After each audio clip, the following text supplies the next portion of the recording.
Efesios capítulo 5. Y vamos a continuar con esta serie de esta carta a los Efesios. Y hemos estado tratando con el hogar, el diseño del hogar de Dios o el diseño de Dios para el hogar. Y hemos estado viendo ciertos aspectos del matrimonio, en lo que concierne el matrimonio. Y vamos a leer estas porciones bíblicas y a considerar el mensaje o la enseñanza que Dios tiene para nosotros como iglesia. El capítulo 5 de Efesios, el versículo 21 en adelante. Amén.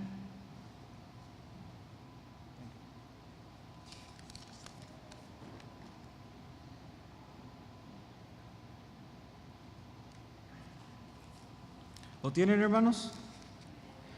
Someteos unos a otros en el temor de Dios. Las casadas estén sujetas a sus propios maridos como el Señor, porque el marido es cabeza de la mujer, así como Cristo es cabeza de la iglesia, la cual es su cuerpo y Él es su Salvador. Así que como la iglesia está sujeta a Cristo, así también las casadas lo estén a sus maridos en todo.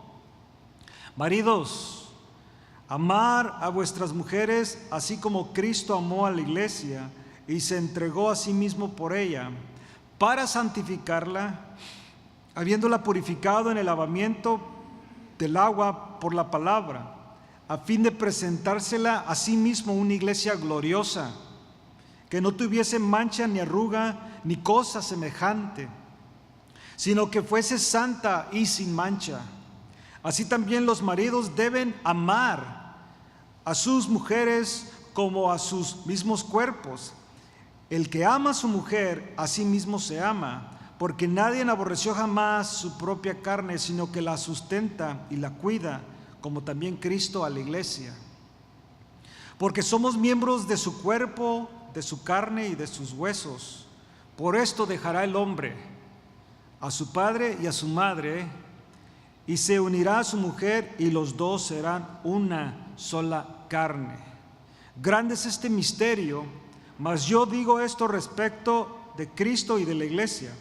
Por lo demás, cada uno de vosotros ame también a su mujer como a sí mismo, y la mujer respete a su marido. Capítulo 6, 1. Hijos, obedecer en el Señor a vuestros padres, porque esto es justo. Honra a tu padre y a tu madre, que es el primer mandamiento con promesa, para que te vaya bien y seas de larga vida sobre la tierra. Y vosotros, padres, no provoquéis a ira a vuestros hijos, sino criarlos en disciplina y amonestación del Señor. Amén.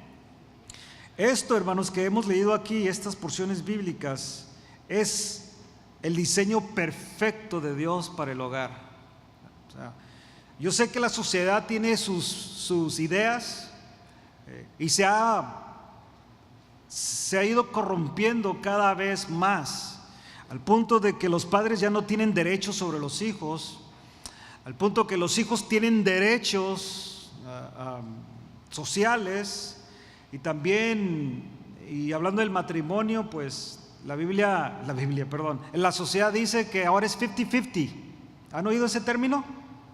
50-50, 50 y 50, o sea, partes iguales. Cuando leemos la Biblia, hermanos, desde Génesis, nos damos cuenta que en el matrimonio ya no hay 50-50. ¿Qué hay en el matrimonio? Los dos serán, ahora, ¿los dos serán 50-50 o los dos serán uno? Y si entras en matemáticas, creo yo no sé, en español se me fue, pero es fracciones, fracciones, 50 y 50 igual a ¿qué? A uno. Entonces, claro, eras una mitad y ahora te uniste a tu otra mitad y esa se hace una. Entonces ya no existe 50-50. Y la sociedad nos dice que así es. Desafortunadamente hoy en tiempo hasta cada quien tiene sus cuentas de bancos, cada quien tiene ciertas responsabilidades y ya no hay una unidad en el matrimonio. Pero la Biblia dice que nosotros somos uno. El hombre dejará a su padre y a su madre y se unirá a su mujer, y los dos serán una sola carne. En esta tarde, hermanos, queremos continuar con esta enseñanza que hemos estado viendo, y quiero que analicemos el texto o el versículo 27. Vamos a estudiar este versículo 27 en cómo Pablo hace una metáfora de lo que es la iglesia, que es la novia o la esposa de Cristo, y Cristo su esposo. Se usa también la palabra novio, pero en la cultura del judaísmo, en el momento que la persona se ponían de novios de una manera seria, estaba desposada. En otras palabras, había un derecho sobre esta mujer y sobre este hombre, y ante la sociedad, en el momento que era declarada desposada de tal hombre, ya en una idea era que le pertenecía a ella, aunque el matrimonio no se consumía hasta su luna de miel o su noche de bodas. Pero mientras ya estaba desposada. Por eso cuando vemos en la historia, cuando María recibe palabra del ángel que iba a tener un hijo, ella luego dice, pues ¿cómo puede ser esto si no he tenido varón? Y por eso después ve usted en los evangelios donde es criticado Jesús, porque los fariseos y otros decían, nosotros no somos hijos de fornicación. Eso fue supuestamente una piedrada a Jesús, porque tenían la idea que Jesús había nacido en fornicación, porque María estaba desposada de José.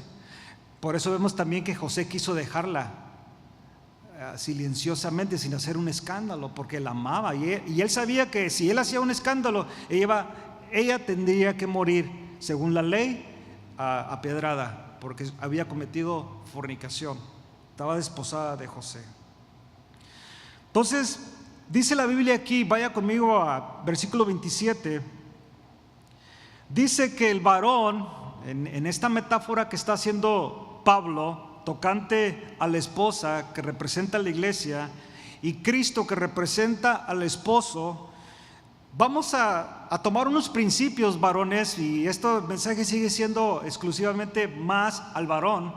Y hay varones aquí que no son casados, otros que van a ser casados en el futuro, otros ya están casados.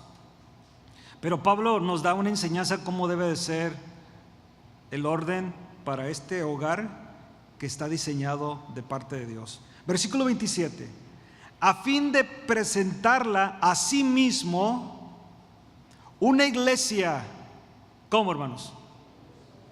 A ver, ¿cómo? A ver, varón, ¿cómo? Gloriosa. A fin de presentarla a sí mismo,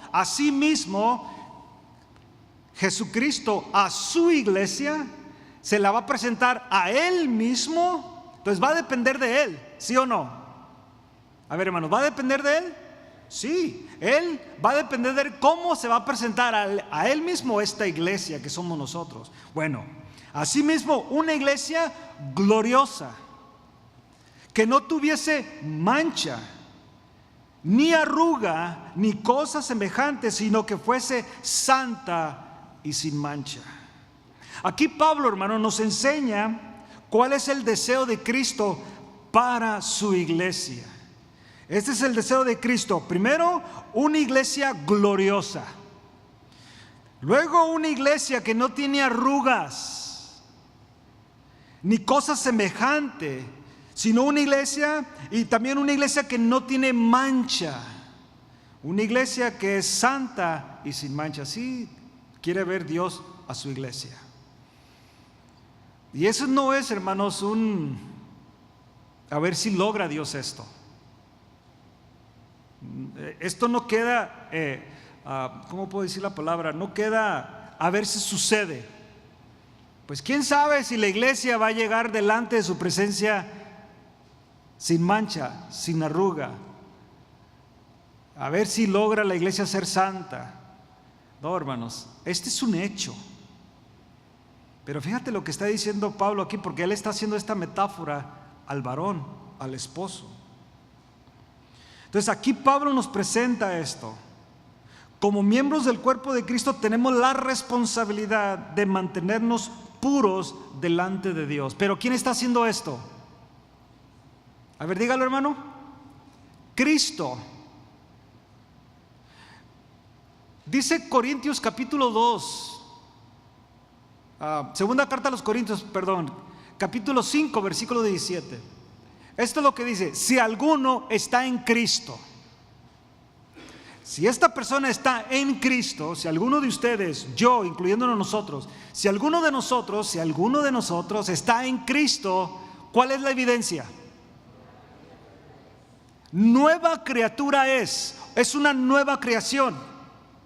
Las cosas viejas pasaron, he aquí todas son hechas nuevas. Pero ¿cómo va a ser esto? ¿A través de quién? A través de Cristo. En nuestro poder, en nuestras fuerzas, no podemos lograr nada de eso, hermanos. Sí tenemos que hacer una decisión de servirle a Dios. Tenemos que decidir nosotros, pero lo haremos en Cristo. La carne no quiere hacer nada. La carne quiere dormir. La carne quiere descansar. La carne desea las cosas del mundo.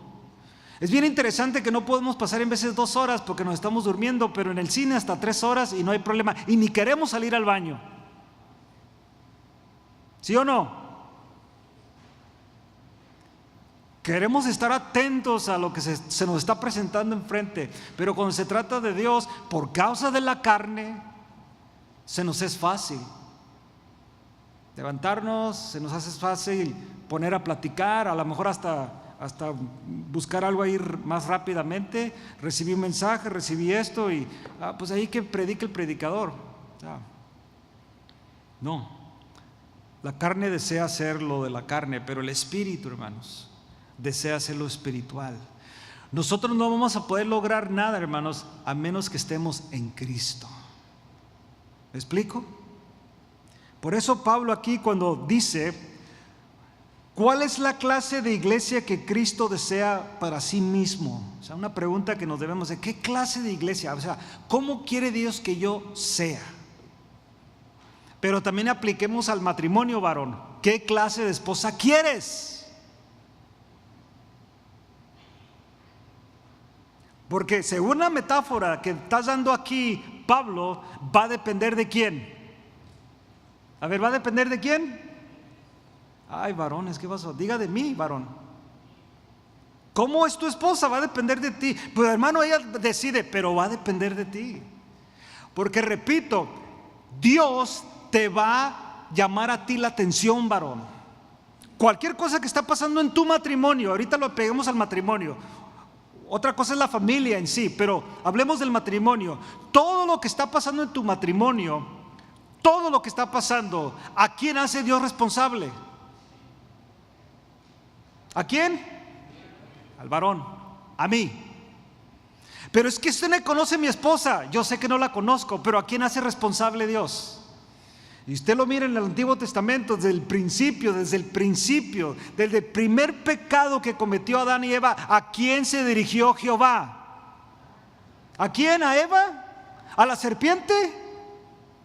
¿A quién, hermanos? Adán. ¿Dónde estás, Adán? Y el clásico, ¿no? ¿A quién le vamos a echar la culpa? El clásico. Pero Jehová no está para eso, porque Él sabe exactamente a quién tiene que responder. Adán, ¿dónde estás tú? Entonces, ¿cuál es la clase de iglesia que Cristo desea para sí mismo? Será también una pregunta que los varones necesitamos hacer. Maridos, ¿qué clase de mujer quieres para ti mismo? Y va a depender de quién, varón. A ver, varón. Y eso es lo que esa es la enseñanza, varón. Y yo sé que usted me va a decir, pero es que usted no sabe. Entonces tienes mucho trabajo que hacer, varón. Entonces tienes mucho trabajo que hacer. Y probablemente porque has fallado, porque de una manera u otra te has dejado influenciar por el sistema de este mundo. El sistema de este mundo en cuestión de lo económico le dice al hombre, just bring the bacon home. La mayoría de los hombres solamente llevan el sustento, pero no se encargan del beneficio de la esposa y de los hijos. No sé, yo trabajé por 20 años en el sistema escolar y me recuerdo que en todas las juntas que había para open house, para noche de conferencias, para que vinieran los padres a ver cómo estaba el sistema de niños y todo eso, muy poco miré hombres. La mayoría eran ¿qué? Mujeres, como que a ellas la única les interesa, y los varones ¿qué? No había nada. O sea, muy pocos varones estaban en las juntas escolares para ver. Me tocó trabajar muchas veces ahí y ver como intérprete y todo eso. La mayoría señoras. Si iban 100 personas, 5 eran hombres que con sus esposas, y las demás eran puras señoras que venían, como si fueran madres solteras, y no estaba nadie ahí de varón. Y el principio bíblico es que el hombre debe de estar ahí. Yo te hiciera la pregunta personalmente, pero yo te la puedo hacer. ¿Conoces tú exactamente, por ejemplo, cómo están los grados de tu hijo en la escuela, varón? Y las hermanas, la mayoría yo creo que sí van a saber cómo están ellas o cómo están tus hijos en cuestión de lo académico. Están donde deben de estar. ¿Qué tal de lo físico? ¿Qué tal de lo emocional? Allá dile a tu madre, allá dile a tu mamá, yo estoy muy cansado, pero papá, no. Go ahead and tell your mom, she'll take care of it. ¿Verdad? Sí. Pero va a depender de nosotros. Para que esta iglesia, o para que el cuerpo de Cristo sea un cuerpo glorioso, Cristo tiene que presentar esta iglesia gloriosamente a sí mismo. Varón, para que tu esposa tenga esta presentación de una iglesia gloriosa, va a depender de ti. Una iglesia gloriosa, esta palabra viene de la palabra griega endoxos o endocos, que significa espléndida, significa también noble, honorable y preciosa. Entonces, varón, tú te vas a presentar a ti mismo una mujer con estas características, una mujer espléndida, noble, honorable y preciosa. Pero va a depender de quién. Y le repito, usted me va a decir, hermano, es que usted no conoce. Entonces sé que tú eres el culpable. Si tu esposa es como es, varón, tu culpa, porque tú tienes que dar cuenta. Ahora, si la iglesia es como es, ¿de quién es la culpa? A ver, hermanos, Cristo dejó bastante instrucción. Ahora, si la iglesia es rebelde, va a dar, pero Cristo se la va a presentar a sí mismo. Por eso hablamos de la seguridad de nuestra salvación, porque en su tiempo, por disciplina, por corrección, Jesús va a traer a su iglesia una iglesia perfecta. Lo va a hacer. Ahora aquí varones están diciendo, entonces tengo que sazonarme a mi esposa, hermano. No, hermano, no se vaya en el viaje tampoco. No malinterprete. Entonces ella la voy a... No. Esta palabra, hermanos, que tiene que ver gloriosa, que significa espléndida, noble, honorable, preciosa, se usa para describir una ropa preciosa. Figurativamente significa libre de pecado. Esta es nuestra responsabilidad, alejarnos del pecado para que cuando Cristo venga pueda encontrar una iglesia gloriosa, libre de pecado. Pero quiero que quede claro, hermanos, Cristo sí está haciendo su trabajo en nosotros. Él no nos dejó a ver cómo le haces. Yo te salvé, a ver cómo le haces. No. Para empezar, deja los principios, diremos, de la ley, los 10 mandamientos, que esos no han quedado a un lado. Esos tratan con el corazón del hombre. Representan la necesidad de Dios, representan la necesidad del hombre de Dios. Esos 10 mandamientos es una ley moral que nos confronta todos los días como cristianos y no cristianos. Y ahí está. Y la Biblia dice que la ley de Dios está ¿cómo se llama? Imprimida en nuestros corazones. Todo hombre, toda mujer sabe lo que es bueno y lo que es malo, sea cristiana o no sea. Lo saben. Por eso nuestros niñitos, cuando están chiquititos y les dices, no agarres eso, de repente le hacen así. Te están viendo, pero ahí está la manita. ¿Por qué? Porque saben que están desobedeciendo y eso les puede costar, porque están en desobediencia. No. Y de repente, y luego te sonríen para ver si te convencen. Así es. Pero con Dios no es así, porque Dios no es flexible, hermanos. Dios no se da la vista gorda. Y Dios no es más bueno que nosotros, hermanos. Él es Dios. Y en su perfección Él va a ejecutar su disciplina. Pero nos ha dejado. No hay ninguno aquí que diga, es que yo no sé qué hacer ahora que soy cristiano. La misma ley de Dios imprimida en tu corazón, automáticamente, porque has nacido de Dios, tu tendencia debe de ser lo bueno. Aunque estés luchando con la carne, porque vamos a luchar con la carne. Pero hay algo en nosotros, porque nacimos de nuevo, que la ley de Dios, la ley de Jehová, es más clara. Es más clara ahora. Antes sabíamos que no teníamos que hacer el mal, pero lo hacíamos y había cierta vergüenza, probablemente cierta preocupación, pero no era hacia Dios, es hacia la moralidad, hacia nuestros padres, la gente que nos miraba. No voy a hacer esto para no ofender a mi papá. Qué vergüenza que ofenda a mi mamá, a mi papá, a la familia, a cosas. Pero ahora en Cristo, hermanos, cuando pecamos inmediatamente porque hemos nacido de Dios, ¿a quién hemos ofendido? Lo primero que hacemos es pedirle perdón a Dios. Pero ahí está esa ley. Pero ahora es más clara, que ahora no estamos ofendiendo al hombre. No estoy ofendiendo a mis padres, no estoy ofendiendo a mi esposa no está ofendiendo a su marido, no estoy ofendiendo a mis hijos como padre, como hijo no estoy ofendiendo a mi padre. Lo que yo haga ahora, porque he nacido de Dios, la Biblia me enseña que he ofendido ¿a quién? A Dios.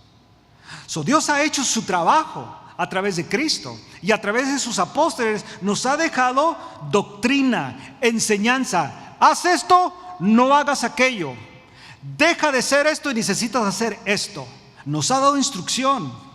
Por eso puede presentarse a Él mismo una iglesia gloriosa. Ahora, va a haber esa parte de la desobediencia. ¿Cuántos hemos desobedecido a Dios? Creo que todos. Pero Dios ha hecho su obra. Dios está y sigue haciendo a través de cada predicación. Por ejemplo, ahora Dios nos dio el privilegio de ir a predicar a Anaheim. Y le dice a los hermanos, desde el jueves Dios me concedió a mí oír su palabra. La oí el jueves aquí a través del pastor Fermín. Viernes fueron creo que 4 mensajes. 4 de la palabra de Dios. Y luego Dios nos habló en Anaheim y Dios nos está hablando aquí ahora. Y todo eso es para que yo mejore, porque Dios quiere presentar su iglesia, una iglesia que. Entonces Dios está haciendo su obra. Él está enseñando al pueblo, nos está enseñando a nosotros. Papá, el asunto es aquí, ¿estás haciéndolo tú? ¿Lo estoy haciendo yo como padre, como cabeza del hogar, como esposo? ¿Estoy haciendo mi obra, mi trabajo, mi responsabilidad como marido, así como Cristo, para presentarse a Él una iglesia gloriosa, una iglesia que no tuviese mancha, una iglesia que no esté arrugada, una iglesia que no tenga cosa semejante a esto de mancha, de arruga, sino que Él se está presentando a sí mismo una iglesia santa y sin mancha. Una iglesia sin mancha, ya vimos la palabra gloriosa, ahora sin mancha. El pecado mancha las vidas de los cristianos y por eso Santiago dice que nuestra responsabilidad es de mantenernos alejados del mundo para no mancharnos con él. Vaya conmigo a a la carta de Santiago, capítulo 1.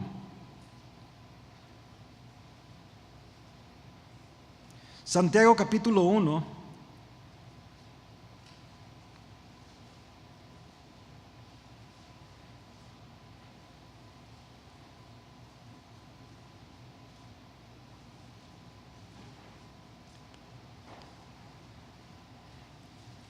Y mire lo que dice el contexto aquí, 25-26. Si alguno se cree religioso, oiga bien esto para los religiosos, si alguno se cree religioso entre vosotros y no refrena su lengua, sino que engaña su corazón, la religión de tal es vana. Y si usted se recuerda del mensaje del jueves, habló de eso, se acuerda de la lengua, de lo que hablamos. Versículo 27, la religión pura y sin mácula delante de Dios el Padre es esta: visitar a los huérfanos y a las viudas en sus tribulaciones. ¿Y qué más? Y guardarse sin mancha del mundo. Entonces, según la palabra, tenemos la capacidad dada por Dios de guardarnos, hermanos, sin mancha. Y le repito, esto va a venir a través de la enseñanza de la palabra. Le repito, Dios está haciendo su obra. Cristo nos está enseñando diariamente a través de su palabra nuestra manera de vivir, cuál debe ser nuestra conducta. Pero varón, marido, ¿estás haciéndolo tú? ¿Lo estamos haciendo nosotros? Es que ya debe de saber ella. ¿Lo estás haciendo? Si hiciéramos una entrevista a la esposa así con un formulario, preguntas tocante a su marido, ¿cuántas cuántas de ellas estuvieran a nuestro favor? ¿Y cuántas en nuestra contra? ¿Cuántas en contra de nosotros? Cuando mentimos, cuando robamos, cuando adulteramos, desobedecemos a Dios, somos malos ejemplos a la comunidad. Cuando hacemos esto, estamos manchando nuestro nombre de cristianos. Cada vez, hermanos, que desobedecemos, y no porque Cristo no nos esté enseñando, es por nuestra rebeldía. Pero, ¿cree usted que tuviéramos nosotros bastante, estuviéramos dispuestos a mirar a Cristo y decirle: es que tú no me enseñaste? ¿Lo hiciéramos? Es que yo no sabía, Dios. Yo sé que hay cosas que ignoramos, hermanos, de muchas cosas bíblicas en la palabra de Dios, por falta de no querer estudiar. Por ejemplo, la responsabilidad del estudio de la Biblia no tiene que ver con el pastor y los líderes y los maestros de la iglesia. Tenemos nuestra responsabilidad de llevar a cabo esta responsabilidad dentro de la iglesia. Pero ¿quién debe de estudiar la Biblia? ¿Quién? Diga yo. Usted tiene que estudiar la Biblia. Usted tiene que cavar profundo, escudriñar las escrituras. Usted tiene la responsabilidad de ver a ver si es cierto lo que yo estoy diciendo es verdad. No debe de comerse todo, hermanos. Debe de analizarlo, estudiarlo, ver a ver si es cierto. El pastor se fue en su viaje, se emocionó mucho, dijo una cosa por otra, y eso yo lo entiendo porque el inglés no es muy bueno, el español no es bueno, tampoco el inglés, ¿no? Pero tienes que regresar a casa y revisar, tomar notas. Yo no miro gente tomando notas, ver a ver si es cierto todo esto. Esto es lo que dijo, vamos a verlo, vamos a escudriñarlo, a ver si es cierto, a ver si es mi responsabilidad presentar a mi esposa gloriosa, a ver si es mi responsabilidad presentar a mi esposa sin mancha. Bueno, aquí está diciendo, así como Cristo presenta a su novia, a su esposa, a la iglesia, así igualmente usted, marido, o nosotros debemos de hacer lo mismo. Nosotros tenemos la responsabilidad, mis hermanos, varones. Dice aquí también Pablo, una iglesia sin arruga ni cosa semejante. Esto viene de hacer lo mismo como una iglesia sin mancha.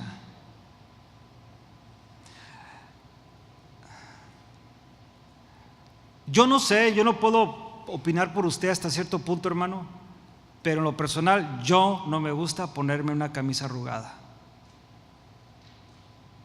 No sé usted, no sé, pero yo prefiero las camisas que son muy buenas, non-iron, porque se arrugan y las tienes en un beliz o algo así y nomás con luego se desarrugan y se ponen bien suaves.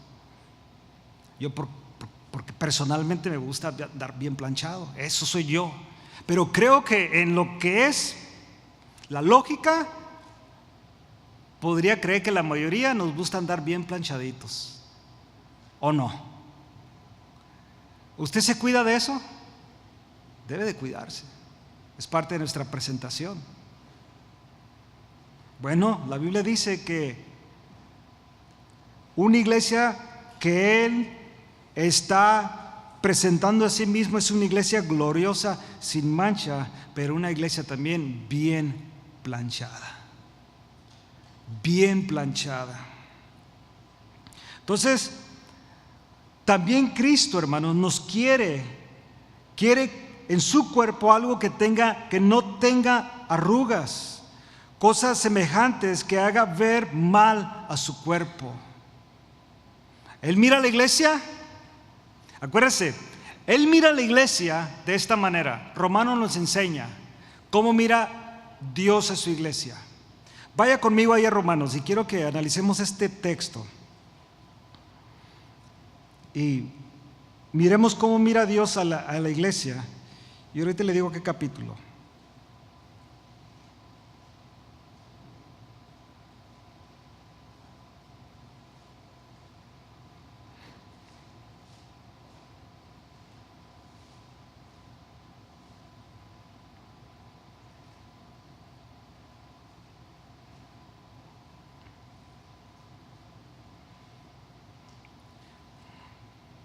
Versículo 28, 8:28.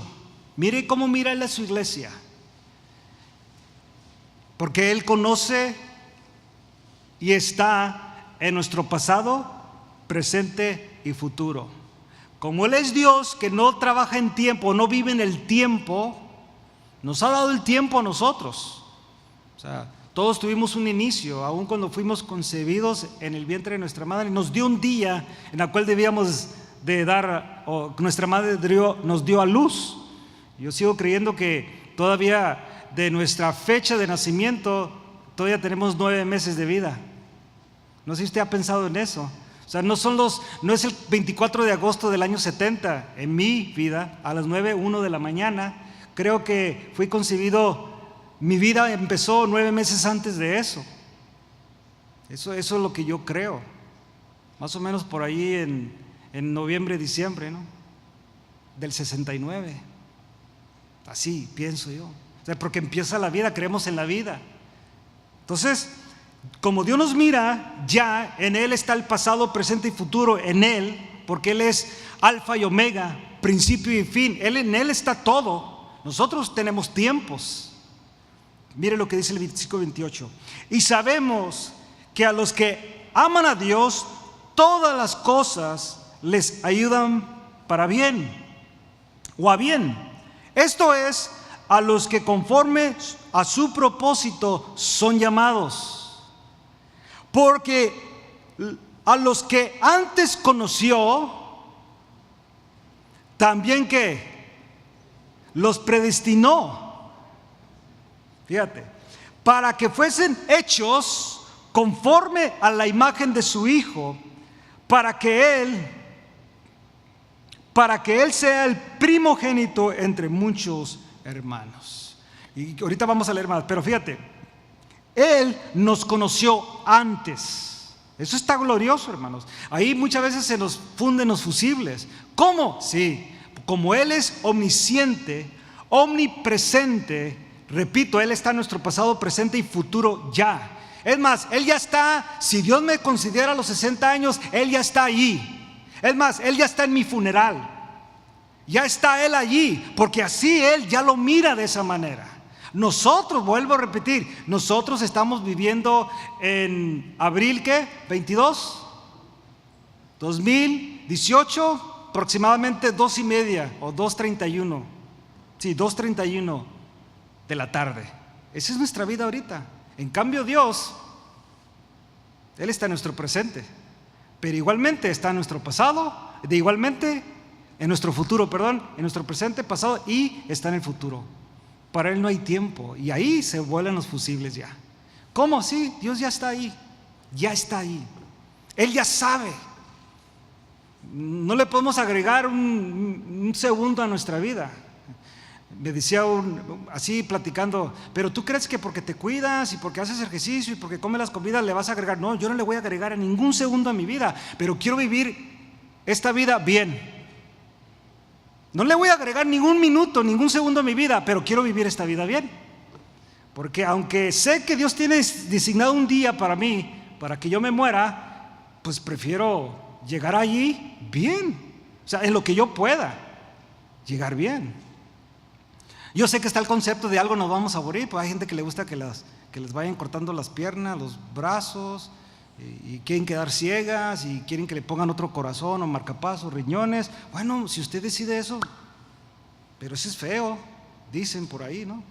Que el diálisis y el azúcar de las pastillas, estaba haciendo un estudio yo del Lipitor, de las pastillas del colesterol, todo lo que está dañando, ¿no, hermanos? Y mucha gente, no, yo estoy bien del colesterol. Oh, sí, hermano, ya dejó la pastilla. Ah, no, yo necesito mi pastillita, pero yo estoy bien del colesterol. Ay, hermano. Y luego Lipitor, bueno, ese sería otro tema.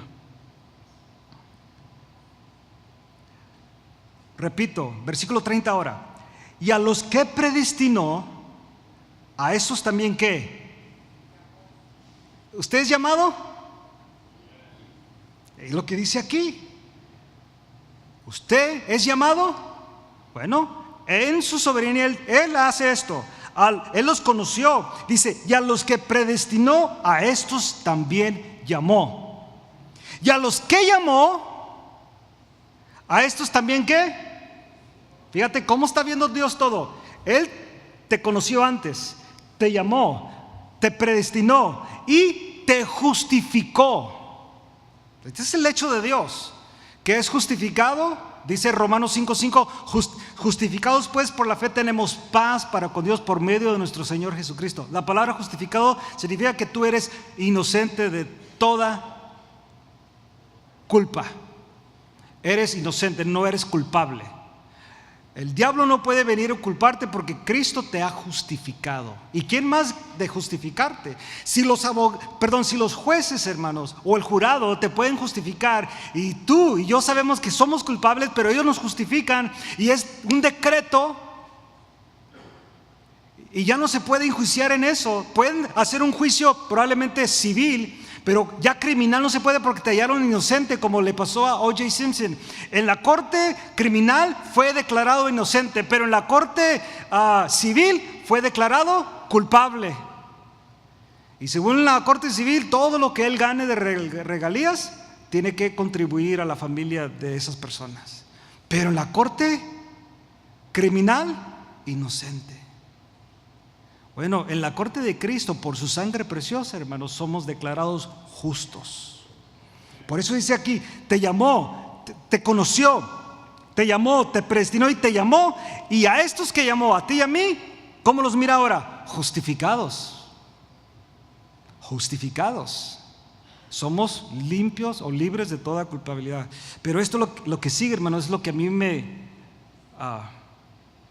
o sea, que aquí, como decimos, se voló la barda. Aquí aquí Dios se va al otro extremo.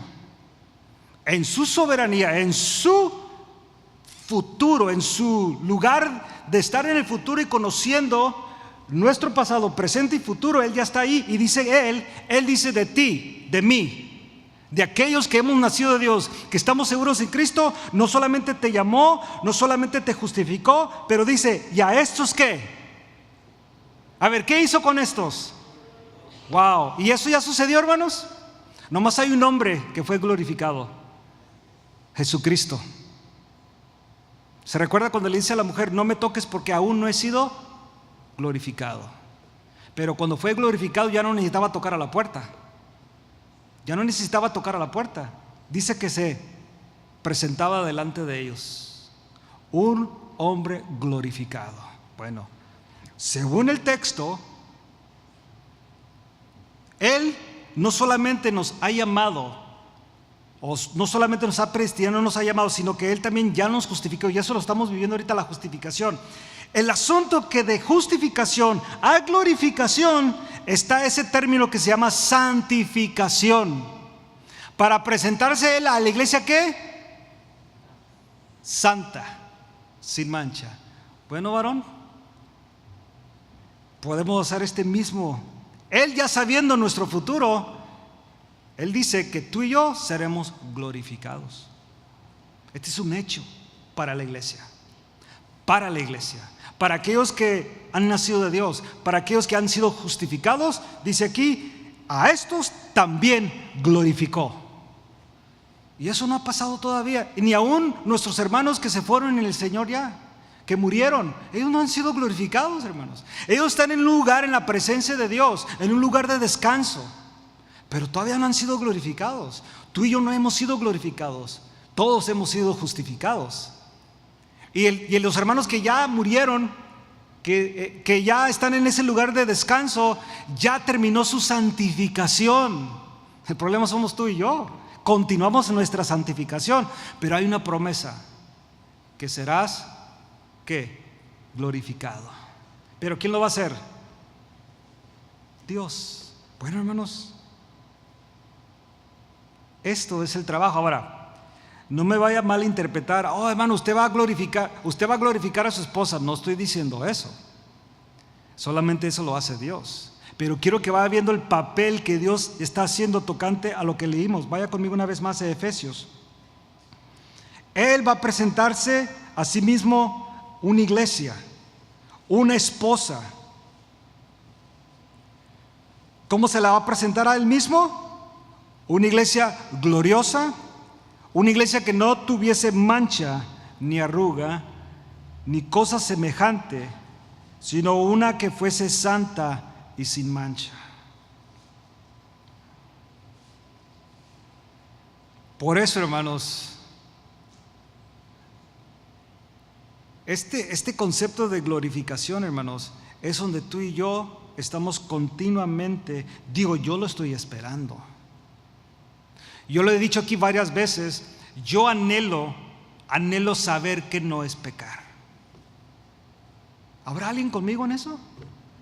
O sea, ¿qué es? A ver, alguien me puede decir, yo sé que no es pecar. ¿Habrá alguien que se atreva a decir, oh, hermano, yo sí sé? Yo no sé, usted es el pastor y no sabe eso. I'm sorry, no sé, hermano, no sé. ¿Qué es eso de no saber pecar? Ahora, sé que es no practicar el pecado. Eso sí te lo puedo decir, no practicar el pecado. Pero, ¿qué es eso no pecar? Wow, eso es bien interesante. ¿Qué será eso? Ahora, tenemos a nuestros bebitos, que ellos son inocentes, aunque nacieron en pecado. O sea, la condición de pecado, no que sus padres hagan pecado en sí, sino una condición de pecado. Pero en su inocencia no se recuerdan, como tú y yo no nos acordamos en nuestra inocencia, porque a lo mejor en ese tiempo sí sabíamos que no era pecado porque hacíamos todo inocentemente.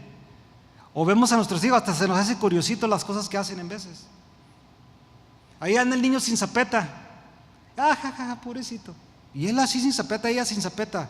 Pero que ande un adolescente sin zapeta, bueno, no usan zapeta, ya hay algo, o sea, que luego no, hasta llega el momento donde pues yo me lo experimenté con mi niño, ¿no? A veces, me acuerdo una vez que llevamos a Amos a unos de sus primeros exámenes físicos ya con conciencia. Y necesitas quitarte la camisetita y quedarse en puro calzoncillo. ¿Y usted quiere que quería? ¿Qué fue lo que hizo? Se nos metió abajo de la camita, abajo, y ahí, ¿quién lo sacaba? Ey, me miente, no, me da vergüenza. Y estaba así, todo hecho bolita, porque nomás su mami y yo podíamos verlo desnudo, nadie, bueno, en puro calzón, nadie más. Estaba. ¿Y qué? ¿Quién le puso eso en él? Ya no era inocente en sí, estaba chiquito, pero él sabía que esto le causaba vergüenza. Pero lo hubieras visto de 3, 4 meses, 5 meses, encantado de la vida el chavo, ¿no? Ningún problema. Pero ya empiezas a creer y te empiezas a dar cuenta, bueno, llega el momento, hermanos, donde sabemos, y eso de Dios, por eso escribe sus cartas, por eso nos señala.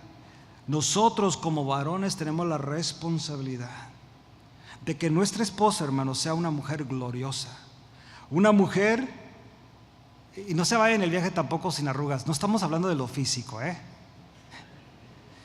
y no vaya a ir ahí que el Botox, o ¿cómo se llama eso? No, hermano, y que ahora ves, y luego la hermanita así bien buena onda, mi hijo, me tienes que llevar con el cirujano plástico. No, hermanos, usted entiende eso, ¿verdad? No estamos hablando de lo físico, estamos hablando de lo espiritual. Pero el hombre es el responsable. Tiene que presentar a su esposa una mujer gloriosa, una mujer sin mancha, sin arruga, ni cosa semejante. Y termina Pablo diciendo esta parte: una iglesia santa y sin mancha. Por esta clase de iglesia vendrá Cristo, hermanos, por una iglesia santa. Él está haciendo su obra en nosotros. Acuérdese, en Él, en la iglesia, Él ya lo tiene hecho. La iglesia ha sido justificada, está en el proceso de santificación, y para Él la iglesia ha sido glorificada, porque Él está haciendo su obra. Él continúa reprendiéndonos, llamándonos la atención. Él continúa haciendo su obra como padre, como esposo. No nos ha dejado, no nos ha abandonado. Cada vez que se predica la palabra, cada vez que viene alguien, nos reprende, nos llama la atención, nos redarguye su palabra. Es Dios haciendo su obra en nosotros para que seamos una iglesia sin mancha, sin arruga, santa. La pregunta, varón, ¿estás haciendo tú lo mismo con tu esposa? Porque eres responsable. Soy responsable. Soy responsable. Y en Cristo, así como el Cristo es responsable por su iglesia y la va a mantener santa, la va a mantener limpia, y si no va a llamar la atención. ¿Cuántos hemos recibido la atención de Dios? Yo, hermanos. ¿Nos gusta? No. Pero llegas al momento de decir gracias a Dios porque soy tu hijo. Debemos nosotros como esposos presentar. Y por eso termina este versículo, esta última parte, a fin de presentársela a sí mismo. A sí mismo. A sí mismo. Se refiere a su cuerpo, ya que la iglesia es el cuerpo de Cristo. Este es el más grande deseo de Jesús, mis hermanos, el poder presentar su iglesia delante de Dios sin mancha y sin arruga, una iglesia santa. Y yo te hago la pregunta en esta tarde, varón: ¿es tu deseo presentar a tu esposa de la misma manera? Repito, ¿es tu deseo? Porque tú eres responsable. Según la metáfora que Dios está dando aquí, está hablando de eso.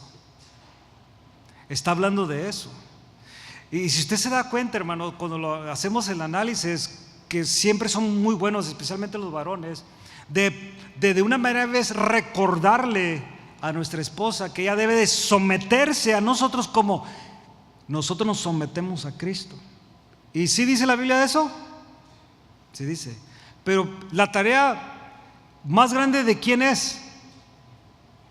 A ver. Sí, hermanos. Porque habla de un estilo de vida del varón hacia su esposa o del esposo a la esposa. Y se mira una idea de Dios, de su iglesia para con el esposo muy mínima. Y lo vemos así. Por ejemplo, nosotros lo único que hacemos como iglesia es someternos a la voluntad de Dios. Oiga bien esto, nos sometemos a la voluntad de Dios y su palabra. Es todo. Y sabes que tú, a someterte a la palabra de Dios y a su voluntad, significa que vas a vivir en obediencia y vas a vivir conforme a los principios bíblicos. Pero la tarea de Cristo, hermanos, ¿qué hace Él? Él está ¿qué? Vigilando, está llamando la atención. Fíjate, está viendo, está llamando la atención, te está dando el consejo, ya dio su vida por ti, ya te cambió tu vida y te sigue dando la palabra para que vayas mejorando tu vida cada día. Dios no ha dejado de hacer su obra y lo único que pide su iglesia es que someternos, obedecer. Pero Él sigue haciendo su obra, Él no ha terminado su obra. Él prometió estar con nosotros todos los días de nuestra vida hasta el fin del mundo. Sigue haciendo su obra, Él sigue velando por nosotros. Dice la Biblia que el Espíritu Santo sigue intercediendo por nosotros. Él, Cristo, sigue intercediendo por nosotros de igual manera, orando al Padre por nosotros, rogando al Padre por nosotros, velando por nosotros. Bueno, ¿qué debe de ser el marido? Velar. Y yo le garantizo, varón, que si tú y yo hacemos nuestra obra, nuestra responsabilidad, seremos como la iglesia que entiende que Él ya hizo y sigue haciendo, y por eso podemos ¿qué? Someternos. Pero va a depender de nosotros. A menos que tu esposa no haya nacido de nuevo, yo sé que la vas a tener difícil ahí. Pero si ha nacido de nuevo y tú haces lo que la Biblia dice, en esa manera, hermanos, van a poder fluir. Pero tenemos como varones. Varón, no le puedes dar la responsabilidad a nadie más. Yo te recomiendo 100% que vengas a las reuniones de matrimonios, pero no quieras que reuniones de matrimonios haga tu labor, mi hermano. Ahí está el consejo, de la palabra. No quieras que el pastor en una consejería matrimonial te solucione el problema, pero ahí va a estar el consejo. Y por muchas clases que tomes para tu matrimonio, si no pones en obra tu responsabilidad, simplemente será otra reunión de matrimonios, será otra consejería de matrimonios. Y algunos ya dicen, y lo he experimentado, es que ya sé lo que me va a decir.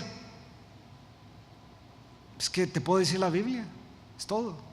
Será otra clase, otra consejería, otra reunión de matrimonios, pero mientras no tomes tu rol como cabeza del hogar, del mismo rol que Cristo, y Él sí ha tomado su rol y lo sigue tomando hasta el día de hoy, hermanos. Él no se hace de la vista gorda, Él no es flexible, Él es Dios. Ahora, ¿es paciente para con nosotros? ¡Qué bárbaro! Nosotros luego queremos solucionar los problemas, ¿no? Él es paciente. El profeta dijo: Dios es lento para la ira y Él es grande en misericordia. ¿Pero que se enoja? Sí. Él llegó a destruir naciones, hermanos. Llegó a destruir naciones, pero Él es paciente. Por tanto, hermanos, hagamos el deseo de Cristo en una realidad.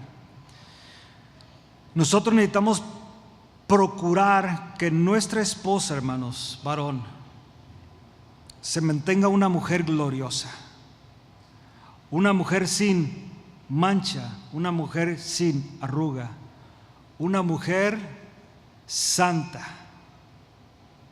Eso tenemos que tú y yo, varón, esforzarnos, forzarnos. tienes que vigilar. Y no tratamos el asunto de los hijos, que es otro, enseñanza. Simplemente, varón, tu esposa. Tienes que tratar con eso. Amén, hermanos. ¿Reciben la palabra? Vamos a orar, amén. Pónganse de pie, vamos a orar en el nombre de Jesús.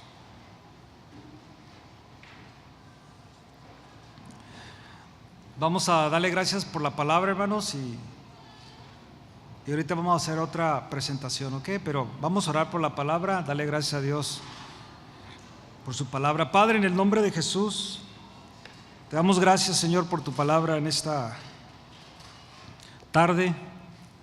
Tú nos has hablado a nosotros los varones, Señor, de nuestra responsabilidad.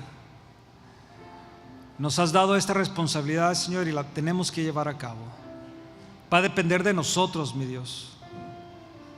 Así como tú nos enseñas, como tú estás obrando en tu iglesia, la esposa, la esposada de Jesús. Tú continúas enseñándonos hasta el día de hoy. Tú nos llamas la atención, tú nos indicas, nos das instrucción, nos guías, Señor, por tu senda. Que nosotros también como maridos hagamos lo mismo, Señor. Podamos enseñar a nuestra esposa tus caminos, enseñarle, Señor, y presentarnos una esposa santa, una esposa sin mancha, una esposa sin arrugas, una esposa gloriosa, mi Dios. Ayúdanos, Padre, en el nombre de Jesús, que podamos ser fieles en este principio, en este mandamiento que tú nos das como maridos. Gracias, Padre, en el nombre de Jesús. Te honramos en Cristo Jesús. Amén. Muy bien, hermanos. Tomen sus lugares, unos minutos, hermanos. Todavía nos